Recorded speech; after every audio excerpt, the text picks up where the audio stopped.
Hello everyone and welcome back. I am Miss Stephanie Kidd. And I'm Vonda Adams, and we are very excited to be here with you today. So today we're going to talk about a gardener and what a gardener does. And as Miss Chastity says, a gardener is someone who actually takes care of plants.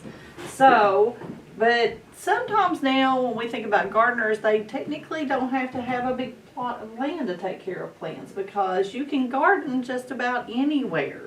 There's things called raised gardens or container gardens. So if I lived in an apartment, I can't very well have a big plot of land. No, there's no land if you live in an apartment. So I may want to grow a couple of the things I really like to eat, like a tomato. Or I may want to grow some cucumbers. And I can do those, or even strawberries. I can do strawberries in little baskets that hang.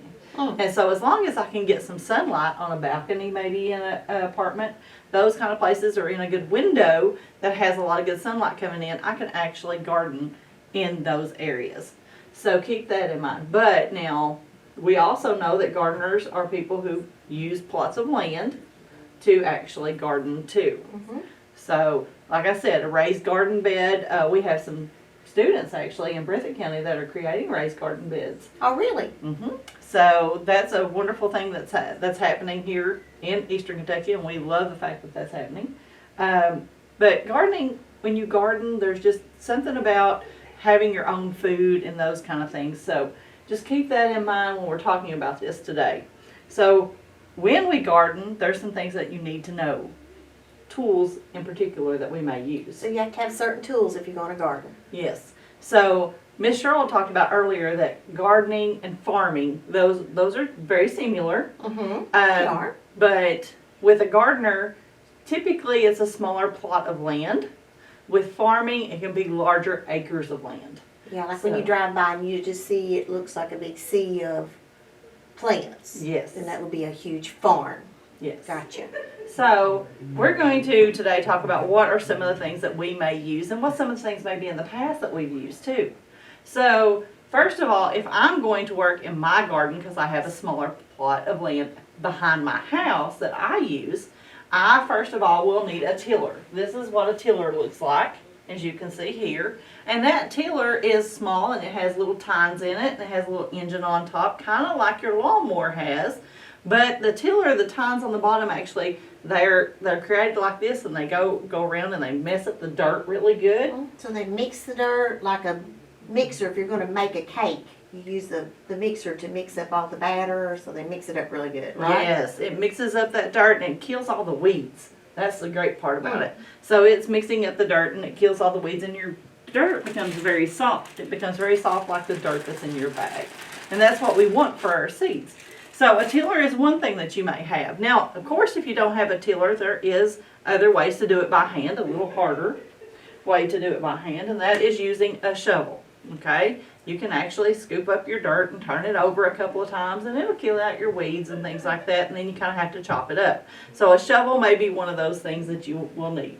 Another thing that you will need in your garden, even if you use your tiller, is a rake.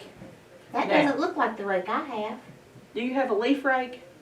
It's long, and the little blades, these little things are really flimsy. Okay, so that's a leaf rake. A leaf rake. This is a true garden rake, and what this does, see, it's very hard. What this does is you're pulling the dirt across. So when you're pulling that dirt across and those extra weeds that you don't want in your garden, you're pulling it, and some rocks and those kind of things. These tines will not break doing that. So you don't want a leaf rake, you want a garden rake. Okay. All right, so that's another one. Now, of course, the last one, and the one probably most used, is the hoe. Now, this one here is very important because, one, I have to kill weeds often in the garden. And number two, I need this to make my rows in the garden where I'm going to be planting my seeds, and also to sometimes dig up little spots where I'm going to be planting other plants. So keep that in mind. So those are some things that we're going to use in our garden. Now, when we're talking about farming, like Miss Cheryl was talking about, and even if you've got a larger piece of garden land that you may have, you may be lucky enough to have a tractor. So that's the other thing that you may use, is a tractor. And behind the tractor, you will, first of all, when you're cutting through your ground, and it's truly used to cut through the ground, is a plow. And so you'll have a plow on the back and it'll cut through the ground. And it just basically turns the ground over for you and puts those nasty weeds that are on top of the ground back into it. Beforehand, people would use horses and a plow and they would turn it over. And that's what this guy's doing. He's just going through the first time with a big plow, and it looked like a big shovel, just sideways, and it would go through the land and just turn the crop over. Now, and you can see this is a picture of my grandfather, and he's actually going through and plowing the ground.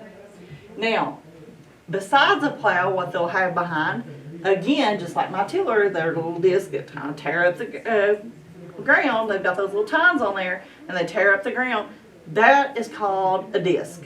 And so you'll see that behind a tractor after the ground's been plowed, and it's really tearing up the ground again to make it soft. Just like a big old mixer, right? Yep, just like a big old mixer. You know, I'm sitting here wondering, you know, that story that we read earlier, tops and bottoms and the bear and hare, what they farmed, would that be considered a farm or a garden, I wonder?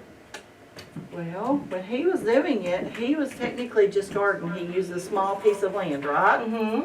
And he did that. So that would probably just be a garden. Okay. If he had used several acres, that could be considered farming. Okay. So keep that in mind. We have a lot of people today who garden and they sell it.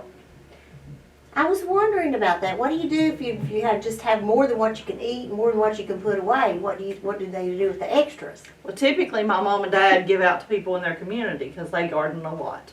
And so if they'll give out extras in their community, and sometimes they sell it. Okay, guys, so another thing that we need to think about when we're gardening, and most importantly, is what do I like to eat? That's true. There wouldn't be much point in we're doing all that hard work if it was something you really didn't want to eat. So that's a good point. So what do you like to eat? Well, I love celery and tomatoes and green beans and corn. And strawberries. And strawberries, of course. So, and maybe cantaloupe? Yeah, I like cantaloupe, yeah. Watermelon? Of course. Those are things that we can all grow. So those are some things that we may want to think about. Okay, one, do I have the space for it? Like I said, if we're doing containers, I may not be able to grow corn. I may like corn, but I can't really grow corn in a container. Why not? Well, it gets really tall and it needs a lot of room for its roots. So you have to know how big this plant's going to get before you can decide what you're going to plant, right? Yes. So Okay. I may not be able to do that in a Okay. container. Another thing that I'm going to need to think about is how much land do I have, how much space do I have, those kind of things. I've got a lot of planning to do. So you have to do a lot of planning before you do any planting. Yes. All right. So how do I know what I'm going to be wanting to do that with? What I want to know the types of plants I want. So you said maybe some celery, which we have today. We actually have some celery. Look at this. Alright. We have some celery here. This is some celery. And we also have some strawberries. And you can see I did this one in containers. Now I don't only have strawberries in containers at home. I have them actually in the ground. And of course maybe you'll have some zucchini. I So do like that's another zucchini. thing that we could There's plant. not much I don't like, Miss Dave. But vegetables are good for us. So we can think about all the things we like and we can try to put that into our garden, but we got to really think about the size of our garden, how big our plants get, and how do I know that? That's what I was curious about. How do you know? So Where do you get that? Where do you find that out at? okay, well, that's the great thing about seeds and our plants that we buy. That information is on the back of our seed packets. Now, on the front of our seed packets, there are always these pretty pictures, right? So on the front of our seed packets are these beautiful, beautiful pictures of the fruit or the vegetable we're going to get off of the plant. Now, in case of a flower, it shows you the bloom. It actually technically don't show you the foliage, but it'll show you the bloom. So you can see here it shows you the bloom of these, but it doesn't tell you exactly about the foliage. So you've got to turn it over, and on the back of that seed packet, you will see there's a lot of information. So let's talk about that information that you'll find on the back of that seed packet. On the back of that seed packet, in this case, it always gives the name again, and sometimes it'll give the Latin name. So that's really cool. That is cool. And then it will talk about, for one, if it's a perennial, if it's a flower. It'll talk about if it's a perennial or an annual. Perennial, annual. You know, I had a terrible time remembering the difference between perennial and annual, and I think I figured out how I'm going to remember it now. How are you gonna remember that? Well, I know that annual means it happens every year. That's right. So now I remember that annual means that I have to plant it every year if I want to have it in my garden, my flower garden. That's right. And that means I have to put it out every year. I have to remember to go buy that same flower again and put it back in my flower garden. But if I don't want to do that, being kind of lazy, I can get perennials. And they come back every single year. So perennial means it comes back every single year. Another way you can tell that on our seed packets is if you look at your seed packet, one, it says it perennial right on it, or annual. But perennials are typically in purple and annuals are in blue. And I did not know that. So I learned that you from can- Miss Stephanie. You can look at that. And vegetables are typically in a green or a red labeling. So keep that in mind too. So that's another thing. But the great thing about this is it talks about the foliage of the plant, not just the bloom. And this one says it has an attractive blue-green foliage that stays in neat clumps, which means it's going to stay together in case of this one. Okay? The other thing that it talks about, it thrives in sun or part sun. Now what that means is it'll do really good in full sunlight, but it'll do, in this case, because it goes on down here and it talks about it and it says partial shade, it'll do really good in those places like near your house. You know, Miss Stephanie, I bet those would grow well at my house because I have lots of shade. That's true. And, you know, I bought a plant just this week. And I had to, but before I bought it, I had to find out whether it could live. Did your little plant look like this? Did it have one of these in It it? had one of these little things in it right here. And so I read on the back of it and it said it just needed like partial sun, so 4 to 8 hours. And I thought, I'm good to go. That one it should be able to survive. Exactly. If I don't touch it, my husband takes care of it. Miss Vonda's saying she doesn't I have a don't very have good green thumb. That's So- why Miss Stephanie is having to teach me everything. Alright, so this right here also comes in our plants like these right here. And as you can see, I bought several plants. But we have these in the back, and you can always look on those to tell how tall something's going to get and how far apart you need to plant. And we're going to kind of talk about that a little bit more. So keep that in mind, that when you're buying these plants, you really need to look at that. Now, this one again, of course, talks about it has snowy spurred blooms that come in a range of colors, including bicolor flowers. What does bicolor mean? Well, I think I know what bicolor means because if you'll remember back, Miss Chastity and Mr. Doug was talking about prefixes and suffixes a while ago. Yep. And they talked about how prefixes are what comes at the front of a word. Mm-hmm. And I know that bi is a prefix because color is a word all by itself. So bi, and I know that the word bicycle means 2 wheels. Yep. So I think bi means 2, so that means 2 colors. So this is going to be a 2-colored plant on the bloom. So we're going to see it, and it may be something like a blue and a white, those kind of things. And then, of course, it says flowering in the spring. Now, my husband doesn't like it when I get flowers that just bloom for a little bit of time. But sometimes the foliage is real pretty all through the summer, and so it makes it really great. But this means it's only going to bloom. You're only going to see this in the springtime. So more than likely, only in April and the beginning of May is the only time you're going to see the flowers for this. So the other thing is it talks about planting instructions. Now this is where it gets really important for us. Planting instructions says plant early bloom, for early blooms start indoors and or after all dangers of frost has passed. Well, guess what we have today for weather? Huh? You know what? I saw on my phone that it might frost again tonight. So we would not want to start these early unless we are, like it says, start indoors. Because here in Kentucky, just last week, we had snow. Yep. So keep that in mind. Our plants, they don't like the frost. They don't like the cold. And my wonderful strawberries here, this is a good thing about planter crops, they've already got strawberries on them. So you... Miss Stephanie, what happened to those ones you had in the ground though? Oh, I had to When that snow came. I had to put a canvas over them. And I had to double that canvas because I was really worried about them actually getting what we call frostbite. So it's like putting a blanket on them to keep I them put warm. a blanket on them. And sometimes when I don't have a canvas, I just go and get a quilt or whatever I've got, maybe some plastic, and I make sure they're covered up and they're not being touched. I'll create a little cage over them and then So put you don't that over just top lay of them. flat down on top No, of it, because that would break them, wouldn't it? It'll break my leaves and it'll break some of the stalks and those kind of things, so I see. don't lay it right on them. But I make sure that it's far enough off of them also that it creates a little cover for them and keeps them warm. So, but the good thing about starting things in planters, guess what I could do with these? Well, you could move them, I'm sure. Just picked them up and brought them into Yeah, the living room, take set them them in in. front of the window, Yeah. and then I was able to take them right back out. It's like putting your pets inside when it's going to get cold. Exactly. So tonight, it's going to be one of those nights if you've got some pretty flowers outside or you've already started some of your garden, you're going to have to I'm cover going it to up. cover my flower up that I bought. Yep, I better just take it in because it's in a pot. that'll be even better. Just take it in and put it in your garage. Mm-hmm.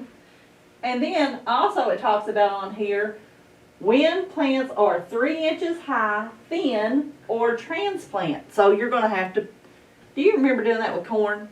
Your grandpa or somebody would tell you to put all this corn in a row, right? And then you'd have to go back through there and you'd have to thin the corn. You'd have to pull out every other one because they didn't want it so thick. Why did he make me put so many in there to start with? Well, he's afraid some of them wouldn't come up because not all seeds will grow.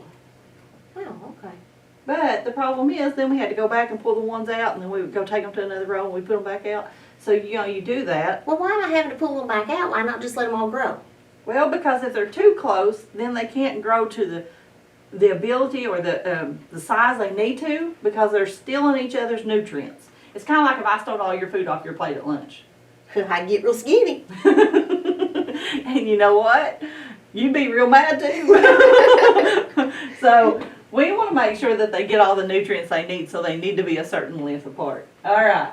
So that's one of the things that needs to talk about. We're going to thin and we're going to transplant. So we would just pull those up and we would actually put them out. But if you're pulling those up, a little tip, pour some water around the area so it loosens up that soil so you can pull them out easier. All right. The other ones it talks about is pre-chill these seeds to hasten germination. Why would I want to pre-chill my seeds? Well, one, if they've been pre-chilled and then What's you put that them in mean? some really, you can just put them in the fridge for a day. Oh, so really, literally, just chill them. Yeah, pre-chill your seeds. So if I put them in there and then I get them out and I put them in some good warm dirt, Mm-hmm. it kind of gets them all excited and they start to grow. Well, So this one talks about that and it says, plant in the spring or the fall to bloom the following year. If planted in the fall, mulch to protect through the winter.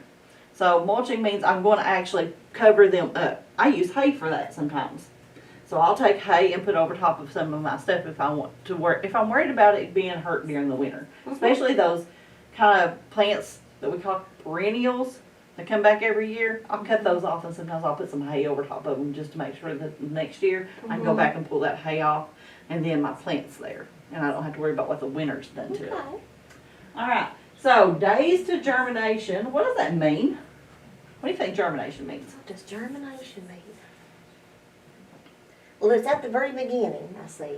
Yep. So it must be whatever has to happen in the very beginning. Yep. And it says to hasten the germination, so I guess it means to start to grow, maybe? Exactly. That little seed is going to grow a little white thing out of it. That's going to be your plant. So we want to make sure that if it's germinating, it's going to come out of there. The other reason why we want that soil so good and mixed up and so soft is so that it doesn't have a hard time getting out to the sun. So this is that time period it takes to get to the sun. So if I plant my seeds, which you're going to do today, you're going to plant some seeds. Don't expect tomorrow to come out and be like, oh, sunflower. That's not how it works, right? So you have to have a lot of patience if you're going to be a farmer. Yeah. I gotta have 21 days of patience. Oh my goodness. 21 days, guys, before you're going to start to see the beginning of your sunflower. And that's just the beginning of it, right? That's just the beginning of it. Look how long it takes for this one to bloom. 280 days. That's almost a whole year. That's almost a whole year. I have one plant in here that I'm going to be putting out. Takes 365 days plus. Well, that is a year. That is a year. So even though I'm planting that plant this year, I'm not going to see a bloom off that plant until next year. So if you're going to be a gardener, you have to be willing to work really hard, Mm-hmm. be a hard worker, and you have to be patient. Yeah, very patient. And sounds like we'll have to do a lot of planning. I'm gonna have to plan. All right. I'm just We haven't thinking even about got what to I'm that point of planning yet because we haven't even talked about that. So another thing is that the back of the seed packet talks about is the plant height. Now this little bitty tiny seed is going to get 3 foot tall. So seeds lie to you guys. They really do, because little bitty tiny seeds, look at these seeds that we've got on here, and I'm going to get these closer to the camera in just a second. So we have some different ones, of course. I'm going to slide these right up here for you. This one right here is a Brussels sprout. This little bitty tiny seed is going to get 3 foot tall. Wow, 3 feet. Now, this is... Where is my ruler? She's going to get a ruler and show you what Well, 3 feet yardstick. looks like. Her yardstick, sorry. I said rulers. I forgot it. Look at that. That's how tall that little tiny seed's going to get. That's how tall that little tiny seed's going to Look get. at it. It's almost up to my waist. That's true. Wow. So another thing is, this one right here is a cucumber seed. Now cucumbers, they don't get real tall off the ground, but they do like to vine. And that little bitty seed is going to get about 4 foot wide. Really wide. So, and then this little seed, which is actually bigger than this, is a flower. And it only gets 6 inches high. Well, that doesn't make sense. That little tiny seed. This little 3 feet. seed, in comparison to this one gets 3 foot tall, but this one only gets 6 inches. Now, this one right here is this right here. It's a zucchini plant. Now, zucchini plants, they get about 2.5, 3 foot tall. There's your zucchini. And yeah, and that's what is going to come off of that plant. And they get really, really wide. So I have to make sure I've got lots of area around this. They Now, need lots of room. this one zucchini plant, and this is what I talk about, the fact that we want to make sure that our crops yield the best they can, is because this one zucchini plant will give me 1, 2, 3. Look in there. There's all kinds of beautiful blooms inside of here. 4, 5, 6, 7, 8. 8 plants. 8 zucchini for me to eat. Wow. So I want to make sure that I'm going to be transplanting this one. You can see he's kind of getting bound up in there, and you can tell because his leaves are starting to kind of die. So you can tell, so this plant's actually talking to you because you can look at it, Yeah, look at its leaves and decide what it needs. he's needing some extra, you know, he's needing some room because I bet anything his roots are all bound up in there, and he's got some roots starting to stick out down here. So we want to make sure that he's going to be transplanted pretty soon. He's going to be picked up and put in a different pot so that I can actually have him close to the house. Not in the garden. He's going to go into a bigger pot. So anyway, this one here, and also he needs a little pruning. And What's pruning?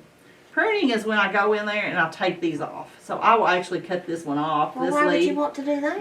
Well, because they're dead and they're dying and they're not going to do a whole lot for my plant, and they're taking away the nutrients it needs. Okay. So I'm So going it to won't take those get off. better once it starts doing this? It won't? No, not It's really. just gone. It's gone. That So part. I'm going to cut him off and let him come out, and he'll get bigger and bigger, and more leaves will start to form. As you can see, there's some starting to form there, and an extra one right here. So he'll have lots of leaves to make sure he gets the sunlight he needs. But we need to take these old ones off. It's kind of like helping us out when our fingernails get too long and those kind of things. We need to cut some of those things back.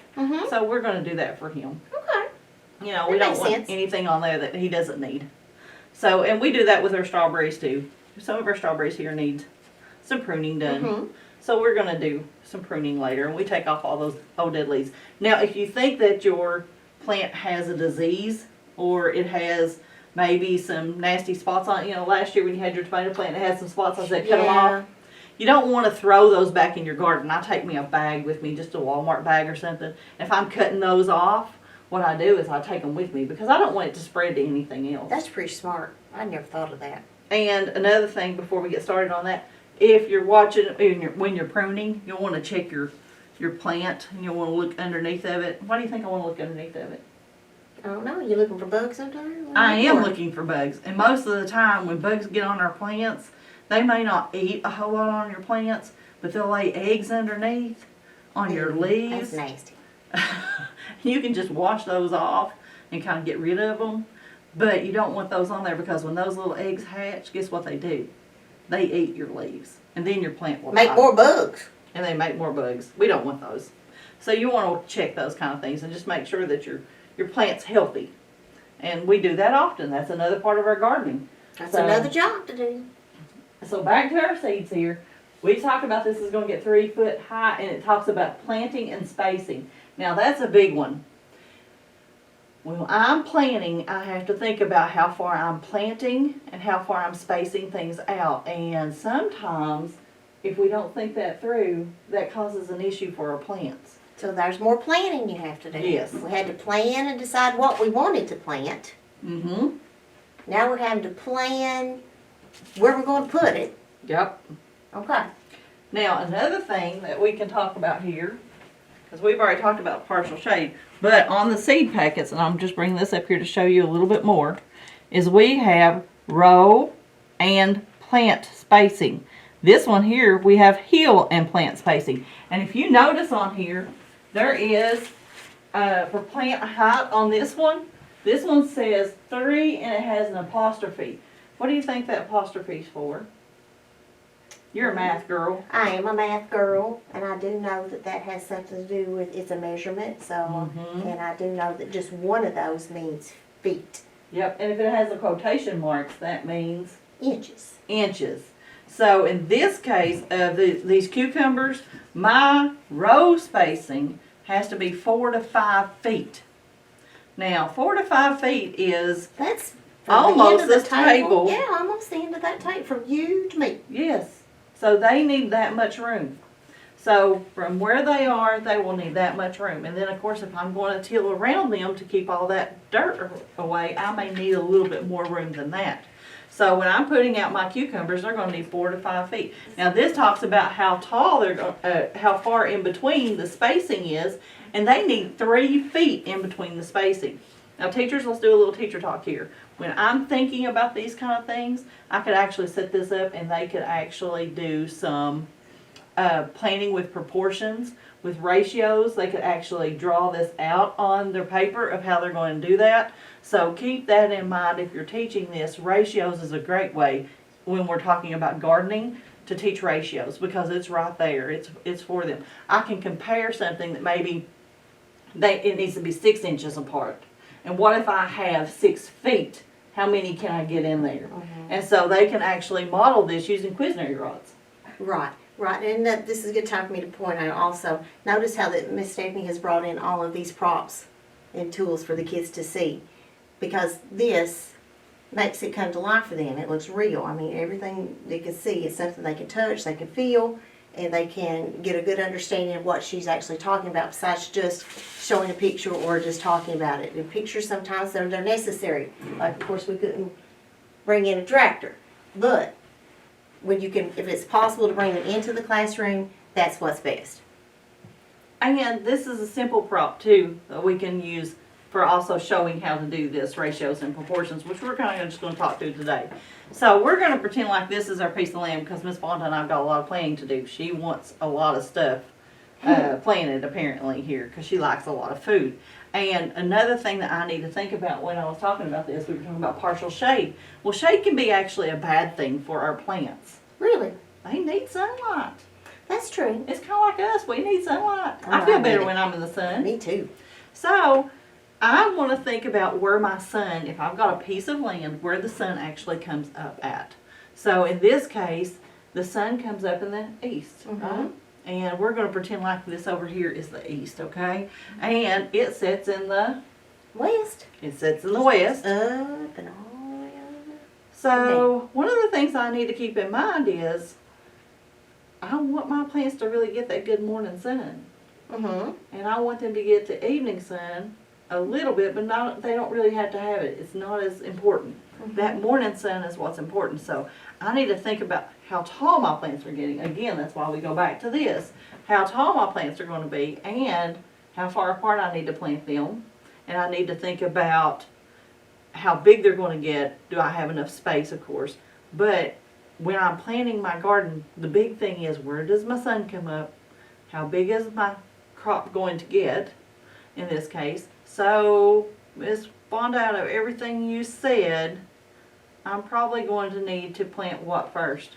I would think the celery might need to be first because I don't think it grows very tall. But in order to know for sure, I could look at one of the pack of the seed pack, couldn't I? Mm-hmm. If I didn't know for sure. Or the back of. Or the back, those little labels right there, if I buy it, they already started. Yes. And so this one says it gets to be about 12 inches tall. Okay. So I think I'd be safe planting those In the front. in the right? front because, What's the other thing that you want to plant? well, remember I wanted to plant some tomatoes. Oh, how big did your tomato last year get? Oh, my tomato tree. I called it a tree because it goes so tall. It was bigger than me. So that's It not, was you don't so want that in front tall. of your celery, do you? No. No, No. because Miss Vaughn and I have a good illustration here. And teachers, again, this is something you may want to do with your students is make them illustrate. Yeah. What happens if I was your tomato tree and you were the celery? Well, if you was the tomato tree and you was planted in front of me, and I'm the celery, sun's coming here. Well, Is she getting any? I'm not any sun? saying getting any sun. Well, You're there's blocking a it all. problem. I'm blocking it all, and guess what? It's not going to grow like it should. The other thing is, I need to think about my celery here needs to have spacing in between it, and it talks about in between the spacing, it has to be 12 inches apart. So I can't put us side by side. I have to think No. about that, and I need to make sure they're about 12 inches apart. So they're not going to be side by side in my row. I can't just drop them out there. Kind of like what we said when we talked about we had to go back through the corn and pick up the corn in between it. Yeah, because you said that It's got to have room. has to have enough room so it can have enough of its own food. That's right. And the reason we do that is we're going to talk about that right here. Let's look at this beautiful plant.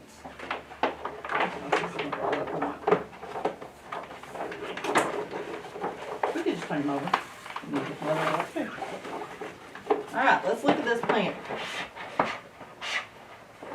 This is the cool thing about plants, and this is a tomato. That's the reason why I love this one. So, on this plant, look at these roots. They are almost the same distance out as the leaves.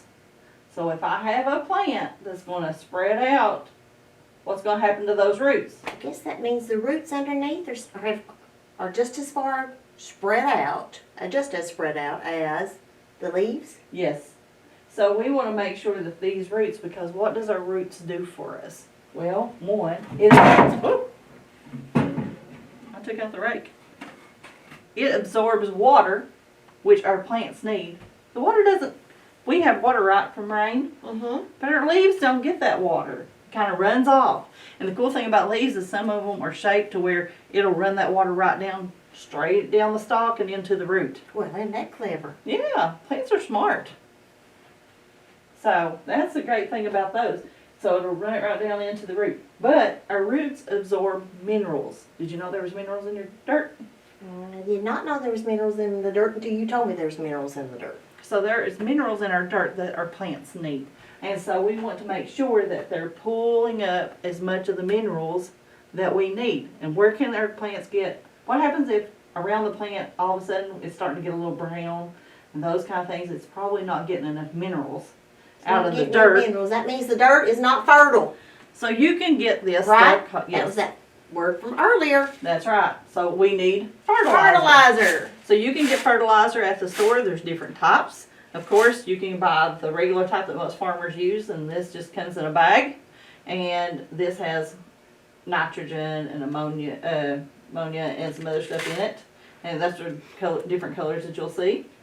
And also, you want to make sure that you're giving it some, but you don't want to put that fertilizer right on the leaves of the plant because it'll actually hurt it if you put it on the leaves of the plant. Well, where you put it? Want to kind of dig a spot beside of your plant and kind of put it in beside of your plant.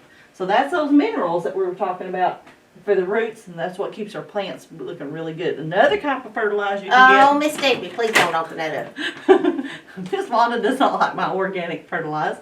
So you can find this kind of fertilizer in the store too, and you can get it. So there's different types of fertilizer, and of course, that you can use. And look at here. There's a good picture right here on the side of this fertilizer that shows how deep the roots can get. and how wide in comparison to the plant those roots are. So you can spread it out around your plant, of course. And like I said, put it in the ground and then water it, because then that water helps to dissolve that fertilizer and get it right into those roots. So that's what we want. I see. And of course, when we're looking at this, we talk about this leaf here. This wonderful leaf needs photosynthesis. Where do I get photosynthesis from? Photosynthesis. Photosynthesis. I saw that word in this book. You have this book. Photosynthesis I saw in this book. Let me find it really quick. There it is. On Oh. page 4 and 5 in your book that we sent you, it talks about photosynthesis. It says photosynthesis equals a plant food factory. It says it's a factory. It is, because photosynthesis brings in the light. Uh-huh. And guess what it does? It helps our plant to actually use those minerals and that water. Uh-huh. And it's kind of like our digestive system. Oh, I see. So it's making its own food this way. Yeah. Wow. So we want to make sure it gets plenty of sunlight again. That's why we need that sunlight. So photosynthesis, of course, and you know the other great thing about plants. What? What do you do every day? Well, I eat every day, for one thing. Well, they produce that too. I guess you're probably talking about we have to breathe, have some good air to breathe. You do have Is to that what you set breathe. me up for? Yes. All right. So how does that plant help me breathe? Well, what do you breathe? I breathe oxygen. Well, that breathes carbon dioxide. And it Really? puts back out your oxygen. Yeah, I've been told that when we breathe out, Mm-hmm. that it's carbon dioxide. When we Yep. breathe in, we take it in, it's oxygen. Yep. When we breathe out, carbon So, dioxide. it- So this plant is taking my carbon dioxide Uh-huh. and changing it into oxygen and giving it back to me. Yep. So we're sharing back and forth. We are. But think about Cool. if it didn't give you back oxygen. Could you breathe very well? No? So we need our plants. Our plants are very, very important to us. Not only does it provide you food, it provides you air. Isn't that awesome? That is awesome. So plants are very, very important to us. Now, the wild thing about plants though, when we're starting to talk about, is this flower part, which helps with reproduction. There's a thing in farming, I can't plant my burpless cucumbers with my pickling cucumbers. The purpless cucumber. I do have a burpless cucumber. Well, why But can't you I plant can't them plant 'em together? They're together. both cucumbers. But I like my burpless cucumber to eat, and I like my pickling cucumber to can. And I can't put them together Why? because they cross-pollinate. Cross-pollinate. And then I'd have a burpless pickle. That'd be really bad. A purpless pickle. I would. So I can't do that. Cross-pollinate. Cross. So that means that they would kind of mix together. Yeah. I said I'd have a burpless pickle. Gotcha. And this is only important if I am pulling those seeds for later. I don't want to mix those up. Kind of like in corn, I have Honey Select, and then I have corn that's peaches and cream. Do you like peaches and cream? Uh-huh. And I like I like that Select. honey slick better though. I know, it's really sweet. That's And kinda I what you don't bring want me. those to cross-pollinate if I'm saving the seeds. So as a farmer or as a gardener, I'm going to save my seeds from one year to the next so I don't always have to go out and buy those, right? Especially if I have extra. I mean, just save the seeds. And it's not that hard to do. Mm-hmm. So, wait, I've been thinking about that cross-pollinating thing. okay.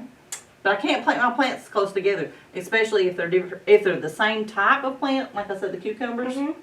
So my cucumbers are there, and I have two different types. I don't want to plant those in the same row, So, or even close to one another. I may want to plant them farther apart. The same thing with my corn. It may need to be planted in two different crops. so I'm thinking that might be what happened to my grandmother's roses. Because they were two roses, right? Yeah, she had a pretty pink, bright pink rose, Uh-huh. and then she had a beautiful yellow rose, Yep.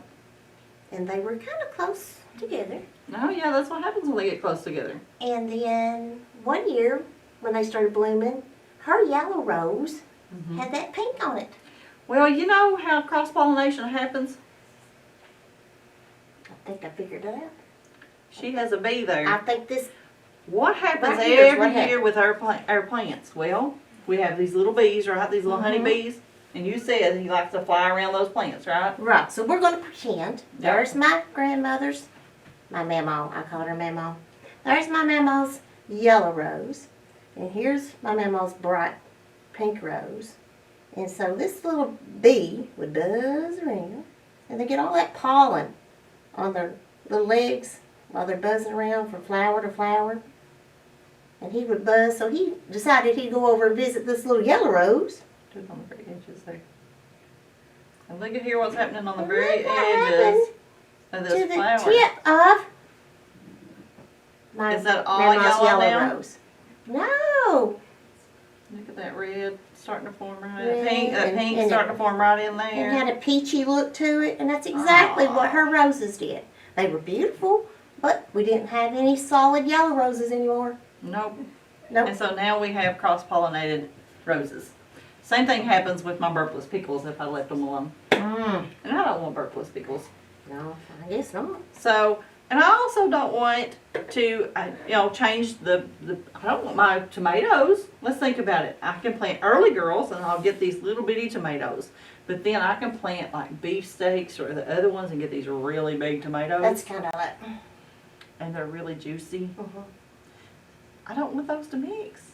So every year I have to be very conscious about not planting those in the same places.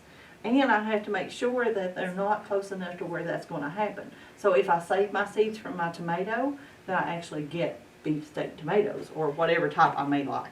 So I'm thinking these bees, as they're buzzing around, as long as they're far enough apart, by the time they fly around and fly around, all that pollen from. Well, most of the time they get in a couple Uh-huh. and then they get so filled up they can't fly very good anymore, so they go back home. Gotcha. And then they visit So, another one later. Yes. Got it. And so we won't cross-pollinate as bad. So we want to keep our plants farther apart. That's the reason why we do that. So let's talk about the fact that Miss Vonda loves celery. We're going to start with that, and we talked about that. So it's coming up again here, right? So I'm putting my celery right here. And I'm planting those, like we said, 12 inches apart. Mm-hmm. So I got to think about how wide my garden is and how many I can actually plant through there. Mm-hmm. Now my next row, maybe I want something else in there. And Miss Vonda said she likes tomatoes, and she likes beans, and she likes cauliflower. I do. So if I'm planting, would I plant my corn, my cucumbers, or my cauliflower next? Corn, cucumbers, cauliflower. I would think probably that cauliflower could come next. Yeah, because cauliflower's not going to get real tall either. And remember, I'm needing that sunlight. And it'll get about 12 to 14, maybe 16 inches tall. Not real tall, so that'll be my next crop. And like I said, I've got to remember again how far between I need to plant. Now, one of the things I do, because I'm a lazy farmer, She's not lazy. She's smart. is I take my tiller and I use it to go in between the rows. Except for when I get to cucumbers and things. Now, when I get to cucumbers, I know they need a lot of room. Mm-hmm. That's what I was thinking. And my tiller is not 4 foot. So I sometimes have to do 2 tillers down through there in between my cucumbers so that I can make, and whatever crops next to it, so that I can make sure it has room to spread out. So I may have to make a row that's way down here and give all of this room around it so that it has. So that's why we're thinking, this is teacher talk here, give your kids a bunch of plants that you want put out and make them determine how to best lay out the garden. This would be a good way to do that because there's a lot of planning that goes into this. Absolutely. There's a lot of You math. can give them the seed packets to look at so they can, if they don't have that knowledge, then they can look at the packets and look at the measurements there. And, you really wouldn't have to. You could just make a copy of a bunch of seed packets. True. Everybody has the same one. See what great opportunities those kids have with their problem-solving skills to actually lay out a garden the way maybe it needs to be laid out. And you can talk about where the sun's going to come up and those kind of things and what's the best opportunities for them. So this would be another great spot to actually do this with. And then I may, of course, I'm going to put my corn in the bag. Why? Well, because it's really tall. Oh yeah, we talked about that. How it's grows really tall. Yeah, and then It of would course, shade everything else. it does. And every year in my garden, I always put some sunflower seeds, and it's just like the sunflower seeds that they're going to put out today. Those are cool. They're really tall. They're called mammoth sunflowers, and they get really tall. They get 10-foot tall. They're huge, and they got these big heads on them. That's the sunflower, the bloom, and it's beautiful and yellow around it. And then on the inside, you'll see the brown and the bees just buzz that. They love it. So that's one of the things I always put in the main back because there's no sun coming through those. So we have one thing that we have to do, two things we have to plant today. So let's go ahead and let's worry about, you need to get out your planting stuff. So Miss Wanda, tell them what they need to get out. All right. So you need to get out the larger cup. Oh goodness, Steph, these are stuck together on us. That's never good.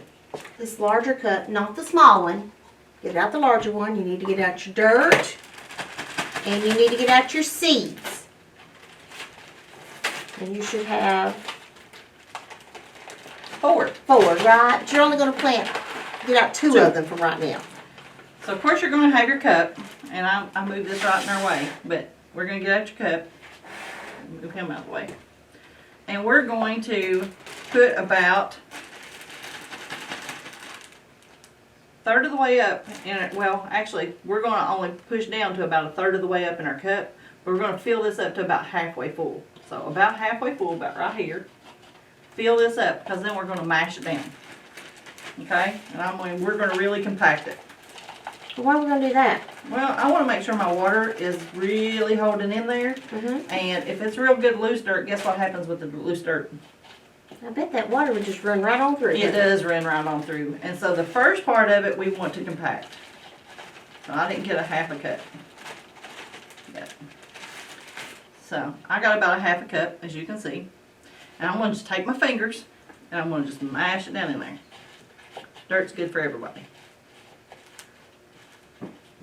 So just mash it down in there, compact it down in there. I want to make sure I can hold my water down in there. So I'm going to mash that down in there. And that's what you need to be doing right now, is just mashing that dirt down in there. Oh, by the way, this cup is biodegradable. What does that mean, Miss Wanda? Biodegradable. There's those big words again. Bio. That's a prefix. Yep. Degradable. Degrade. Bio is means the root nature. word. Degrade means to come apart. Yep. It means it's able to come apart Yep. into nature, back into nature. Yes. And so guess what I don't have to do next year as a farmer when I'm plowing my garden? Pull these You'll back have to out of get the those ground. out because it'll just degrade. It'll just kind of dissolve back into the earth, right? Yep. Cool. So that's a good thing about. Now I have mashed this down in here and it's good and compacted. Now that I've done that part's compacted. I'm going to take the rest of as much of your dirt as you can that you have, and you're gonna fill it up until where it's about, I'd say, what, 1/4 of an inch from the top. Mm-hmm. Why do you think I'm gonna do that? Well, I know we have to add some water to it, so I guess we need to leave a little space for the water. Absolutely. Right. Now, and that's one of the things that we need to make sure that we're doing all the time is we're making sure our plants get water, because here in Kentucky we are a 6A zone, and you can look that up on the back of a seed packet. But a 6A zone means that we are in a space where, one, we can't start actually planting until April, and we don't want to plant after October because it's cold. But it also talks about the amount of waterfall that we get. When do we get most of our waterfall, Miss Wanda? Well, regrettably, it's in the spring when we want to get outside after it's just been so cold. That's right. And that means that if we mostly get it in the spring, in the summer when our plants are growing, we need to make sure that our plants are getting enough water. So sometimes we have to water, and we can do that through irrigation or through a way of just... What's irrigation? Irrigation means that I'm going to create little places in my garden where I can just kind of run some water through it. Oh, okay. For a lack of a... So, you can't just plant this thing and forget about it, huh? No, it needs a lot of water, and it's going to need pruning maybe, and you know, it's going to need some fertilizer. Fertilize. And we're gonna have to weed around it. Again, yeah, you might not wanna buy the stinky fertilizer, you might wanna buy the other fertilizer. Miss Wanda didn't like Buy the that stinky stinky, you better fertilizer. get a clothespin. So, and of course, we're gonna weed around it. Again, that's why we have our tools. So making sure that you can do all those So things. you can't be lazy and be a gardener. You cannot be lazy and be gardening. Now, Miss Wanda here, I have Remember, got burn this. her. I've got this right here, Mm-hmm. and it's about 1/4 inch, so I got room for my water. Mhm. But seeds are kind of finicky. And we talked about that a while ago. It takes them a bit to get out of the dirt. Mm-hmm. 21 days. Yeah. We don't want to make it really hard on them. So I'm not going to put him very far down in there then. No, we don't want to put him probably more than 1/4 inch. So 1/4 inch is about the size of half of your little finger. I'm just going to barely put him down in there now. So she's going to put him barely And I'm down going to in move this there. one over here a little ways so they'll have some space because you told me they have to have room. They do have to have room. Now we're planting 2 again because one might not come up. Yeah. But This now- is a just in case one. Now, here's the thing. If they both come up, because these are biodegradable, you can actually kind of pull them apart and you can have 2 sunflowers. And that would be Oh, awesome. that'd be awesome. So one of the things that we want to think about when we're doing our plants here, again, you know, we don't just plant seeds and plants out of the, you know, Rural King or Lowe's or Walmart, wherever we may buy our plants. We also plant sometimes things called bulbs, and that's our onions. And we also plant potatoes, and they're really interesting too because you know when that little seed comes out, that little germination of that little stalk that starts to come out, it's white. So those potatoes actually have little eyes on them already. Potatoes have eyes. Potatoes have eyes. It's that little white thing that's sticking out of your potato. Really? That's going to turn into a plant. So now the cool thing about potatoes is I don't plant the whole potato. I actually cut them up and I only have the eye part sticking out. And then I put them down in there. But how would you think I'd want to set those? Not very low. I mean, how would you want to set them? Yeah, in the ground.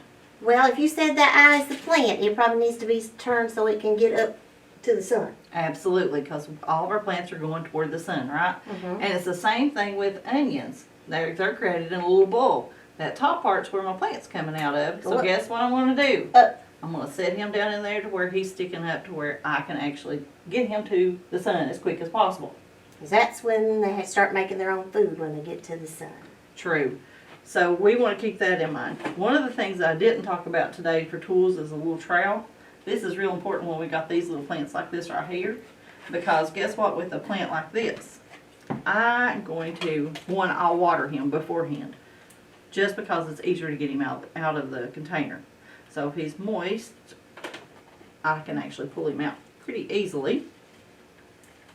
And I'm going to put him down in here only up to where the dirt is because he's already started out of the ground. And you can tell this little guy's ready to go because He's look got at lots of all roots these everywhere. extra roots he's got. They're So all bunched up. I'm going to make a spot in the ground just as big as the container that he was in. So you can see that. And I want to just, now, I said with the seed, we didn't want to pack that down because he's got a hard time getting out of that dirt, right? Well, this little guy, I'm actually going to pack him in because he's already, Yeah, that's not a seed anymore. he's out of the dirt. You So got we're, to keep them in there so wind won't blow him out. that's right. So I'm going to pack him in around, just real nicely, pat him in. And guess what I have to do to him? Water. I got to water him. And And put him in the then sun. I got to make sure he's Make in the sure sun. he's in the sun. And then the next thing I'm going to do for this little guy is fertilizing. So, and again, I don't want to fertilize him too close to the top. I want to make sure it's down around the bottom and it's not on his leaves. So that's how I'm going to take care of my plants. And of course, later, I'm going to have to weed him several times probably. So I'm going to come in here and I'm going to take all the weeds away. Because guess what the weeds take away from my plant? Well, weeds are plants, so I guess they're taking the food. Like They're you just going to take taking- my lunch? I'm going to take your lunch, then the other weeds will take his lunch. All right. So we don't want them taking his lunch. Okay. Miss Wanda, we have 2 more things that we need to talk about for our kids.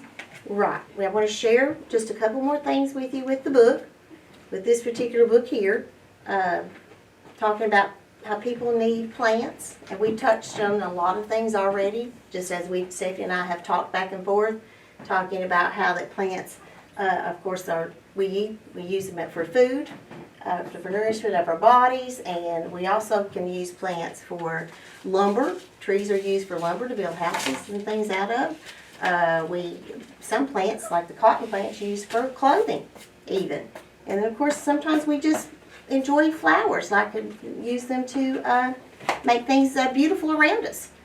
And of course, just think about if we did not have plants, what we would not have. I mean, what our earth would look like, what our world would look like. It would be very bare. And of course, I don't even know if we could live if we didn't have plants, since we have to have the oxygen that they, because, you know, we work together. We help them and they help us. So we have to take care of them. Yes. And think treasure about the them. wood that goes into your houses and those kind of things. That's a lot of things that we get from plants. And of course, they give us shade and fresh air, and they help keep the water clean. They're just a valuable resource that we have here on Earth. So take a chance, when you get a chance, take a while and look through your book. It's a really neat book. It has lots of interesting little facts with it. I think you'll enjoy it when you get a chance to look at it. But also, we want to kind of have a little teacher talk here for just a moment and talk about how that we started off this presentation with a piece of literature. And that piece of literature really didn't have a lot of facts in it about gardening, but it set the stage for what we did here today. And that's something we'd like for you to think about and consider is anytime that you want to have a topic that you want to teach your kids about, then find a piece of literature, a children's book, and it's really easy to find those. If you just search for topics, you can come up with literature books, and it doesn't have to be just things that are real world. I mean, there's lots of literature out there to teach math with even. So don't just think about just social studies, just science, those areas. You can also find pieces of literature that will lend itself toward teaching math as well. And if you decide to use this book that Miss Chastity and Mr. Doug did today, you could actually use that book and give the kids those products to set up their garden.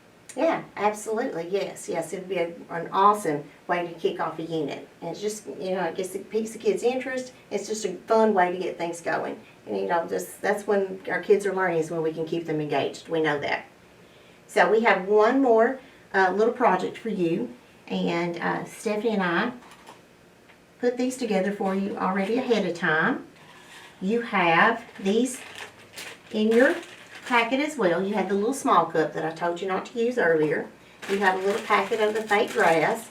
And you have a little kit here that has the little plastic spoons. It has some pipe cleaners in it. And it has some little leaves. And it has the directions. But the good thing about what we've done for you is we actually did a video ahead of time. And Miss Stephanie has emailed that to your teacher, and she will share that with you. And you can watch it, and we'll demonstrate how to put these together.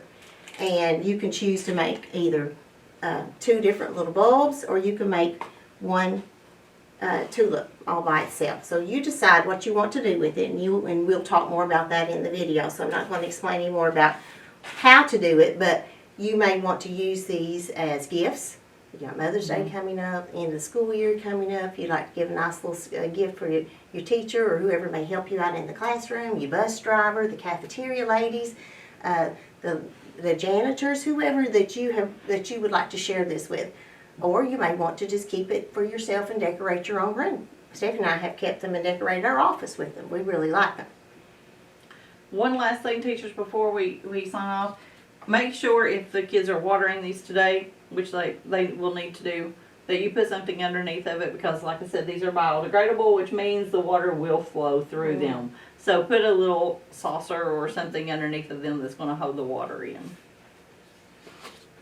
So, we have really enjoyed working with you today, and we hope that your sunflower, you get it planted and you take it home and it grows super, super, super tall, and you enjoy it all summer long. And thank you for joining us, and we will holler at you later.